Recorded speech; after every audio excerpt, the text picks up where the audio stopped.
La douce lumière de l'aube filtrait à travers les rideaux de la chambre, projetant une lueur dorée sur les meubles anciens. L'air était empli d'une odeur de médicaments et de désinfectants, rappel constant de l'inévitabilité de la mort. J'étais allongé dans mon lit, ressentant le poids de ma fragilité, mais l'esprit plus clair que jamais. Amélie entra dans la pièce, son doux parfum remplissant l'espace. Elle avait l'air si sereine, presque éthérée. Son regard rencontra le mien et pendant un bref instant, je vis une étincelle de quelque chose qui pourrait être de la culpabilité ou du regret. « Pierre, comment te sens-tu aujourd'hui » demanda-t-elle d'une voix douce et inquiète, mais qui ne parvenait pas à cacher complètement son impatience. « Je vais, bien, Amélie, répondis-je avec un faible sourire. Je dois te demander un service. » Elle s'approcha du lit, ses yeux bleus fixés sur les miens. Je lui tenais la main, sentant la douceur de sa peau contre la mienne. C'était un contact que je connaissais si bien, mais qui me paraissait désormais lointain. « Bien sûr, tout ce dont tu as besoin, » dit-elle en se penchant un peu plus. Avec un effort considérable, j'ai fouillé dans le tiroir à côté du lit et j'en ai retiré une enveloppe scellée. C'était une simple enveloppe de couleur ivoire, mais le contenu à l'intérieur avait le pouvoir de transformer nos vies. Je le lui tendis, sentant la tension dans l'air augmenter. « Cette enveloppe, » commençai-je en prenant une profonde inspiration. « Je veux que tu ne l'ouvres qu'après ma mort.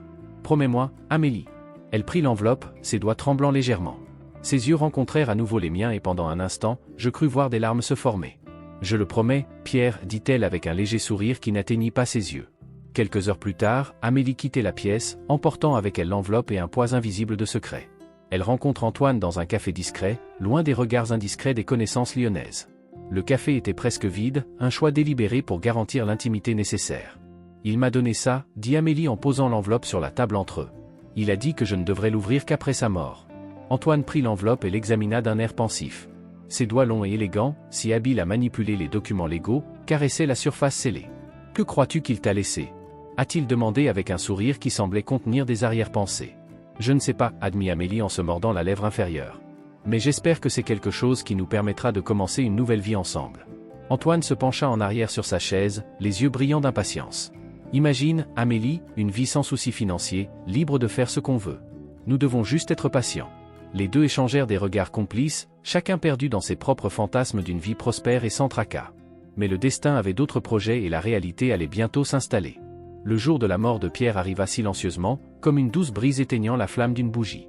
Des funérailles discrètes ont eu lieu, où amis et famille se sont réunis pour lui rendre un dernier hommage. Amélie, vêtue d'un noir impeccable, gardait une expression de deuil qui semblait presque convaincante. Elle accepta les condoléances avec une grâce étudiée, tandis qu'Antoine regardait de loin, ses yeux ne quittant jamais la silhouette gracieuse d'Amélie. Lorsque le dernier au revoir fut dit et que les fleurs furent déposées sur la tombe, Amélie ressentit un soulagement mêlé d'anxiété grandissante. L'enveloppe était toujours rangée dans son sac, rappel constant du mystère que Pierre avait laissé derrière lui. Alors qu'il se préparait à affronter ce qui allait suivre, il ne put s'empêcher de ressentir un pincement de peur et de curiosité. Que savait Pierre? Qu'avait-il prévu? Les réponses étaient à portée de main et la vérité allait bientôt se révéler. Dès que le silence est revenu dans la maison après les funérailles de Pierre, je me suis retrouvé seul dans son bureau, un lieu qui dégageait toujours une aura de mystère et de discipline. J'ai regardé l'enveloppe scellée sur la table, le papier épais et élégant reflétant la douce lumière de la lampe. Mes mains tremblaient légèrement lorsque je le ramassais, sentant le poids symbolique du contenu que j'allais découvrir. J'ai pris une profonde inspiration et, d'un mouvement déterminé, j'ai brisé le sceau. À l'intérieur de l'enveloppe se trouvait une série de lettres, chacune numérotée, et la première lettre me regardait avec une écriture familière. Je l'ouvris avec précaution, ressentant un mélange d'anxiété et de curiosité. Qu'aurait à me dire Pierre d'Outre-Tombe? « Chère Amélie, commençait la lettre. Si tu lis ceci, c'est que j'ai déjà dit au revoir à ce monde. Avant d'aller plus loin, je veux que tu saches que je t'ai toujours aimé, malgré tout. Oui, ma chérie, je sais pour toi. E.T. Antoine. » Mon cœur s'est presque arrêté. Comment pouvait-il le savoir? Et pourquoi n'as-tu rien dit avant? J'ai continué ma lecture, les paroles de Pierre pénétrant mon âme. J'ai découvert ta liaison il y a quelque temps, mais j'ai choisi de ne pas y faire face. L'amour que je ressens pour toi est plus fort que le ressentiment. Je te pardonne, Amélie, et j'espère qu'en lisant ces lettres, tu trouveras le chemin à la rédemption et au vrai bonheur. Les larmes ont commencé à couler sur mon visage. Comment pouvait-il être si généreux, si compréhensif, alors que j'étais un tel traître? Mon esprit était un fouillis d'émotions et de pensées, mais une chose était claire, Pierre en savait plus que je ne le pensais. Quelques heures plus tard, toujours abasourdi par les révélations, j'ai retrouvé Antoine à notre point de rendez-vous habituel, un petit café à l'abri des regards indiscrets de la ville. Assis à table, il avait l'air anxieux. « Alors que dit le testament » demanda-t-il, cachant à peine son impatience. « Ce n'était pas exactement un testament, répondis-je en essayant de garder ma voix ferme. Pierre m'a laissé une série de lettres. Des lettres? Quel genre de cartes? Antoine fronça les sourcils, visiblement mal à l'aise à cette idée. Pierre était au courant pour nous, admis-je en observant sa réaction. Mais il m'a pardonné. Il savait, répéta Antoine, l'incrédulité tintant sa voix. Et qu'a-t-il dit d'autre? Il a dit qu'il m'aimait, malgré tout, dis-je, sentant une oppression dans ma poitrine. Mais je ne sais pas, Antoine. On dirait qu'il y a quelque chose de plus dans ces lettres, quelque chose qu'il veut que je découvre petit à petit. C'est étrange, dit-il en se grattant pensivement le menton. Pierre n'était pas homme à faire des choses sans raison. Je pense qu'il faut être prudent. Il pourrait y avoir autre chose cachée là-bas. J'acquiesçai légèrement, sentant un frisson parcourir ma colonne vertébrale. Antoine avait raison. Pierre a toujours été méticuleux et stratégique. Ces lettres ne concernaient pas seulement le pardon, il y avait quelque chose de plus profond que nous devions découvrir. Cette nuit-là, je suis rentré chez moi avec un esprit encore plus agité. J'ai regardé les cartes restantes sur la table, avec l'impression que chacune d'entre elles était une pièce d'un puzzle plus vaste. Pierre, même après sa mort, exerçait encore un contrôle subtil sur nos vies, nous guidant sur un chemin qu'il avait méticuleusement planifié. Je m'allonge sur le lit, dors en visiteur réticent. Les paroles de Pierre résonnaient dans mon esprit, se mêlant à mes propres sentiments de culpabilité et de remords. Antoine était peut-être méfiant, mais je savais au fond de moi que c'était une façon pour Pierre de me libérer de mes propres chaînes. Que viendrait-il ensuite? Je ne savais pas. Mais une chose était sûre, ces lettres seraient la clé pour découvrir le véritable héritage de Pierre. Et d'une manière ou d'une autre, j'ai dû relever le défi. Je me suis réveillé ce matin-là avec un sentiment de malaise qui me pesait sur les épaules. Depuis les funérailles de Pierre, ma vie était devenue un tourbillon d'émotions contradictoires. Sa première lettre m'avait déjà profondément bouleversé, révélant qu'il était au courant de ma liaison avec Antoine et qu'il me pardonnait pourtant avec un amour inconditionnel que je ne méritais pas. Maintenant, je tenais la deuxième lettre dans mes mains tremblantes, craignant ce qu'elle pourrait révéler d'autre. J'ai ouvert l'enveloppe avec précaution, comme si le simple fait de la déchirer pouvait déclencher une série d'événements irréversibles. À l'intérieur, j'ai trouvé une lettre écrite de la main minutieuse de Pierre. En lisant les premières lignes, mon cœur s'est mis à battre plus vite. « Chère Amélie, si tu lis ceci, c'est que tu connais déjà mon pardon et mon amour éternel pour toi. Mais maintenant, il reste encore beaucoup à faire. Afin que tu puisses accéder à l'héritage que je t'ai laissé, toi et Antoine allez je dois accomplir une série de tâches. Je sais que cela peut sembler étrange et peut-être même cruel, mais ayez confiance, il y a un plus grand objectif dans tout cela. » J'ai regardé Antoine, assis en face de moi, visiblement impatient. Il haussa un sourcil, essayant de cacher son anxiété. « Que dit la lettre ?» demanda-t-il d'une voix qui essayait d'être calme mais échouait lamentablement. « Pierre a laissé des instructions pour une série de tâches que nous devons accomplir ensemble, répondis-je en essayant de traiter les mots au fur et à mesure que je les prononçais. Ce n'est qu'à ce moment-là que nous pourrons accéder à l'héritage. Antoine renifla, visiblement irrité par la situation. Corvée? Quel genre de tâche? J'ai continué à lire la lettre en silence, absorbant chaque détail. Les tâches n'étaient pas simples. Ils impliquaient tout, de la visite de lieux spécifiques qui avaient un sens pour Pierre et moi, à la résolution d'énigmes basées sur notre vie ensemble. Il y avait une touche de sentimentalité dans chaque instruction, comme si Pierre voulait que je revive chaque instant de notre mariage, les bons comme les mauvais. Antoine se leva brusquement. C'est ridicule. Il fait de nous des marionnettes même après sa mort. Il faut faire vite, Amélie. On ne peut pas perdre de temps. Antoine, s'il te plaît, calme-toi, suppliai-je. Nous devons faire les choses correctement. Pierre avait une raison pour tout cela. Il me lança un regard froid, mais finit par hocher la tête. Très bien. Commençons. Dans la première tâche, nous devions visiter un petit café du centre-ville où Pierre et moi nous rencontrions au cours de nos premières années de relation. M'asseoir à cette table, où tant de souvenirs ont été créés, a apporté une vague de nostalgie et de tristesse qui m'a presque fait pleurer. Antoine, cependant, était clairement mal à l'aise, bougeant sur sa chaise et jetant un coup d'œil à sa montre toutes les quelques minutes. « Est-ce qu'on a vraiment besoin de faire ça ?» demanda-t-il, la voix épaisse d'impatience. « Oui, Antoine. Nous devons le faire, répondis-je en essayant de rester calme. Les tâches suivantes n'étaient pas moins difficiles. Dans chaque endroit que nous visitions, il semblait que Pierre avait laissé une partie de son âme, un rappel constant de son amour pour moi. La tension entre Antoine et moi augmentait à chaque pas. Nous commençons à nous disputer sur de petites choses, comme la bonne façon d'interpréter un indice ou l'itinéraire le plus rapide vers la prochaine destination. C'est au cours d'une de ces discussions animées que j'ai trouvé la clé. Nous étions dans l'ancienne bibliothèque de Pierre, où il passait des heures à lire et à écrire. Pendant qu'Antoine fouillait des documents à la recherche d'indices, je me suis penché pour ramasser un livre tombé par terre. En le soulevant, j'ai vu la clé briller dans la faible lumière de la lampe. « Antoine, regarde, dit-il en tenant la clé entre ses doigts. J'ai trouvé ça. » Il s'approcha rapidement, son intérêt renouvelé. « Une clé? Qu'est-ce qu'elle ouvre ?» « Je ne sais pas, répondis-je, ressentant un mélange de curiosité et d'inquiétude.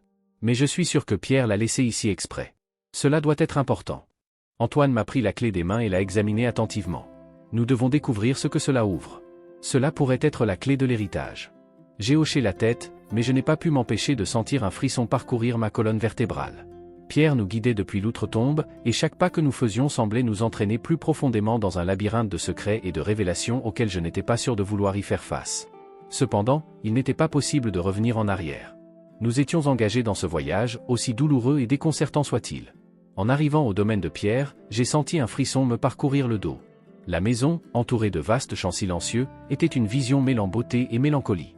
Antoine et moi avons échangé un rapide regard avant de sortir de la voiture. Il était visiblement impatient, mais je tenais la clé dans ma main, essayant de calmer mes nerfs. La 3e lettre de Pierre nous a amenés ici et je savais que quelque chose d'important nous attendait. Finissons en « Amélie », dit Antoine avec un ton qui frôlait l'irritation. Il n'avait jamais eu beaucoup de patience pour les jeux de Pierre, et maintenant, avec la perspective de l'héritage, son impatience ne faisait qu'augmenter. « J.E.S. Antoine. Mais nous devons faire les choses correctement, répondis-je en essayant de rester calme. Nous marchâmes ensemble jusqu'à l'entrée de la maison. Le bruit de nos pas résonnait sur le vieux bois usé. L'atmosphère était lourde, presque suffocante, comme si la maison recelait de sombres secrets. En entrant, nous avons trouvé le coffre-fort exactement là où la lettre l'indiquait, caché derrière un vieux tableau dans le salon. Mes doigts tremblaient lorsque j'insérais la clé dans la serrure. Avec un léger clic, le coffre-fort s'ouvrit, révélant un journal usé relié en cuir. J'ai pris le journal avec précaution, ressentant le poids de l'histoire et des émotions qu'elle contenait. Est-ce juste un journal intime ? Est-ce qu'il nous fait perdre notre temps avec ça ? Grommela Antoine, visiblement frustré. Mais quelque chose en moi savait que ce journal était bien plus que de simples mots écrits. C'était la vie de Pierre, nos moments ensemble, et j'avais besoin de le lire. Lisons-le, Antoine. Nous lui devons, dis-je en ouvrant le journal jusqu'à la première page. L'écriture de Pierre était méticuleuse et ses paroles pleines d'émotion. En lisant, j'ai revécu les moments heureux et tristes de notre mariage. Chaque page me rappelait des souvenirs que j'avais enfouis il y a longtemps. Amélie, qu'est-ce que tu attends ? Continue à lire. Antoine a insisté, mais j'ai été plongé dans les paroles de Pierre. Il a parlé de notre première rencontre, de notre mariage, des moments de joie, mais aussi de la douleur et du ressentiment qui étaient apparus au fil des années. Pierre nous aimait vraiment, Antoine. Il nous connaissait, mais il nous aimait quand même, a-t-il déclaré, les larmes aux yeux. La culpabilité et les remords ont commencé à me consumer. Comment pourrais-je trahir un homme aussi bon et aimant ? Ça n'a plus d'importance maintenant, Amélie. Il faut se concentrer sur l'héritage, répondit froidement Antoine. Son impatience et son insensibilité m'ont frappé comme un coup de poing dans le ventre. J'ai alors réalisé qu'Antoine était plus préoccupé par l'argent qu'autre chose. Antoine, tu t'écoutes ? Pierre nous a laissé ça pour une raison. Il voulait qu'on comprenne quelque chose, dis-je en essayant de lui faire prendre conscience de la profondeur de la situation. Mais il souffla simplement et s'éloigna en marmonnant quelque chose à propos de temps perdu. J'ai continué à lire le journal seul, en absorbant chaque mot. Pierre a décrit à quel point il se sentait seul ces dernières années, connaissant ma liaison avec Antoine.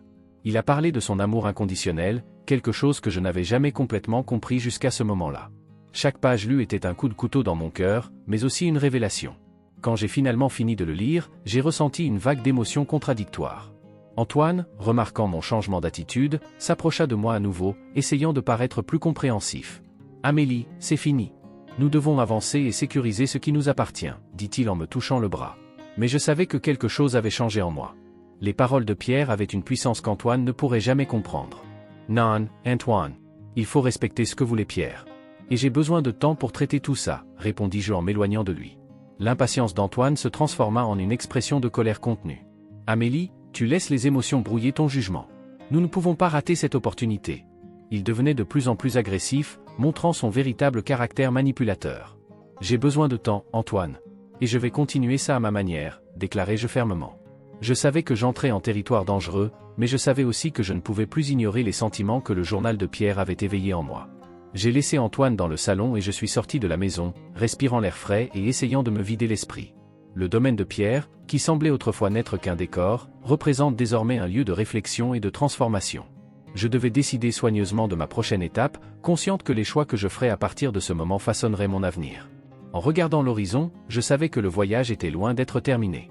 Pierre avait encore des leçons à nous donner et j'étais déterminé à honorer sa mémoire, quitte à se confronter à des vérités douloureuses et à tenir tête aux manipulations d'Antoine. Quand j'ai ouvert la 4e lettre, mes mains tremblaient. L'écriture familière de Pierre semblait danser devant mes yeux tandis que je lisais la nouvelle instruction. Si j'accomplissais toutes les tâches, j'hériterais de la fortune. Sinon, tout irait à la charité. La pression sur mes épaules augmentait à chaque mot. L'air dans la pièce était plus lourd et je sentais le regard d'Antoine me transpercer, plein d'attente et de tension. « Amélie, tu dois accélérer ça, » dit-il, brisant le silence. Sa voix était plus dure que d'habitude, un ton que je ne reconnaissais pas.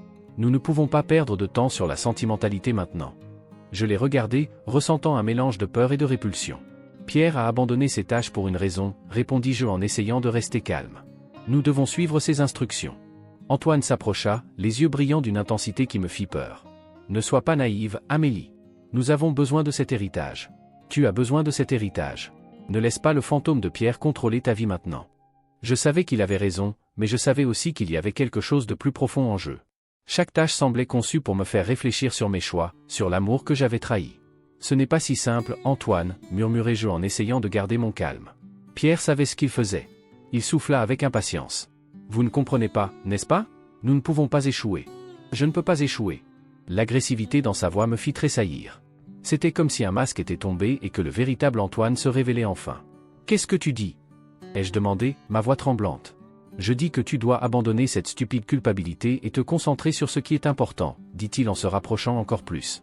Ou tu veux finir sans rien? Tu veux que tout l'argent de Pierre aille à des inconnus. La colère et la frustration bouillonnaient en moi. Et que suggères-tu? Que j'ignore tout ce que Pierre a laissé derrière lui. Que je fais comme si rien de tout cela n'avait d'importance. Il attrapa mon bras, ses doigts serrant fermement ma peau. Tu es tellement aveuglé par le regret que tu ne peux pas voir ce qui est juste devant toi. C'est ta chance de recommencer, de vivre la vie dont tu as toujours rêvé. Pas comme ça, répondis-je en retirant mon bras. Pas de cette façon. Antoine me regardait avec dédain. Tu fais une erreur, Amélie. Et je ne vais pas te laisser tout gâcher. Mon cœur battait à tout rompre alors que je m'éloignais de lui, me dirigeant vers le bureau où étaient rangées les lettres. J'ai récupéré la dernière lettre que Pierre avait laissée. La promesse d'une révélation choquante me hantait depuis que je l'avais découverte. Je vais lire cette lettre, déclarai-je en regardant Antoine droit dans les yeux. Et je suivrai les instructions de Pierre jusqu'au bout. Il rit, d'un rire froid et sans humour. Faites ce que vous voulez, mais rappelez-vous, le temps presse. Et je n'attendrai pas éternellement. J'ai ouvert la lettre avec précaution, ressentant un mélange de peur et d'espoir. L'écriture de Pierre m'a de nouveau salué et j'ai commencé à la lire à voix haute, pour qu'Antoine puisse l'entendre aussi. Amélie, si tu es arrivée jusqu'ici, c'est que tu as eu le courage d'affronter tes erreurs et de chercher la rédemption. Je sais que ce n'était pas facile, mais il y a quelque chose que tu dois savoir. Quelque chose qui pourrait tout changer. Ma voix s'est brisée et j'ai regardé Antoine, qui avait l'air impatient. J'ai continué à lire, ressentant chaque mot comme un couteau planté dans ma poitrine. Cette dernière lettre ne contient pas que des instructions. Il contient la vérité sur notre relation, sur les choix que nous avons faits et sur l'avenir que vous pouvez construire. Ne laissez pas Antoine contrôler votre vie. Tu es plus fort que tu ne le penses. Et surtout, rappelez-vous, le véritable amour peut surmonter n'importe quel obstacle. Même la mort. Les larmes coulaient sur mon visage alors que je terminais ma lecture. Antoine avait l'air furieux mais ne disait rien. Il savait que quelque chose changeait en moi. Je savais que j'avais un choix à faire. Et pour la première fois depuis longtemps, j'avais l'impression de pouvoir choisir la bonne voie. Je vais continuer, Pierre, murmurai-je, plus pour moi-même que pour Antoine. Je suivrai tes traces quoi qu'il arrive. Antoine s'approcha à nouveau, mais cette fois son regard était plus sombre, moins sûr. Tu ne sais pas ce que tu fais, Amélie. Cela pourrait nous détruire. Ou cela peut nous sauver, répondis-je, sentant une nouvelle force monter en moi. Seul le temps nous le dira. Alors, avec la dernière lettre en main et la promesse de Pierre résonnant dans mon esprit, je me suis préparé à affronter tout ce qui allait arriver. J'étais assis dans le fauteuil en cuir que Pierre aimait tant, avec la dernière lettre dans les mains, sentant le poids du papier comme s'il portait tout le fardeau de nos vies. Le soleil de l'après-midi traversait la fenêtre, éclairant la pièce d'une manière presque céleste, donnant un ton dramatique au moment que j'allais vivre. J'ai pris une profonde inspiration avant d'ouvrir l'enveloppe scellée, mon cœur battant vite. Antoine était assis à côté de moi, ses yeux anxieux fixés sur le papier que je tenais. « Allez, Amélie, ouvre cette foutue lettre » murmura-t-il, impatient. J'ai essayé d'ignorer le ton agressif de sa voix, me concentrant sur les paroles de Pierre qui étaient sur le point d'être révélées. Les mains tremblantes, j'ai descellé l'enveloppe et j'ai commencé à lire à haute voix. « Ma chère Amélie, dit la lettre, si vous lisez ceci, cela signifie que vous avez atteint la fin des tâches que je vous ai laissées. Je sais que cela a été un voyage ardu, mais chaque étape a été méticuleusement planifiée pour libérer vous de quelque chose que vous avez toujours craint, l'influence d'Antoine. » J'ai jeté un coup d'œil à Antoine et j'ai vu l'ombre du doute traverser son visage. J'ai continué à lire, ma voix désormais plus ferme. Dès le début, je connaissais le caractère manipulateur d'Antoine. Il n'était pas digne de votre amour, encore moins de votre confiance. J'ai donc pris des mesures pour que vous puissiez vous débarrasser de lui.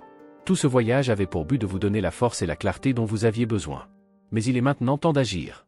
Antoine se releva brusquement, sa chaise retombant. Qu'est-ce que ça veut dire, Amélie? Qu'est-ce qu'il sous-entend? Pierre a méticuleusement documenté tous ses crimes, Antoine, répondis-je, la voix tremblante de colère et de soulagement. Fraude, détournement de fonds. Il savait tout. Avant qu'Antoine n'ait pu réagir, la porte de la chambre s'est ouverte avec fracas et plusieurs policiers sont entrés, armés et prêts à agir.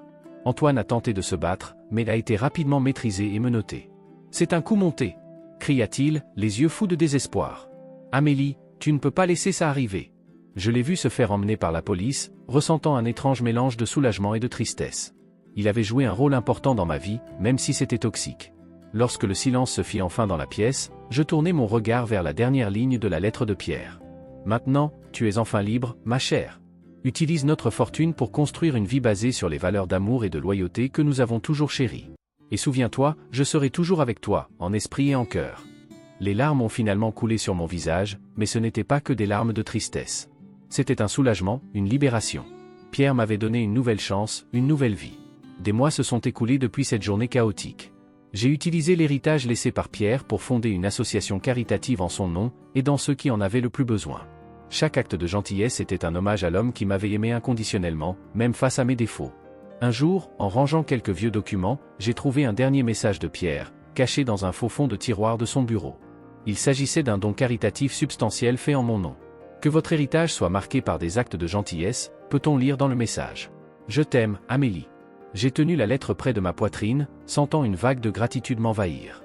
Pierre m'avait transformé, et maintenant c'était à mon tour de transformer le monde qui m'entourait en vivant une vie d'intégrité et de gratitude, honorant la mémoire de l'homme qui m'a appris le vrai sens de l'amour et de la loyauté.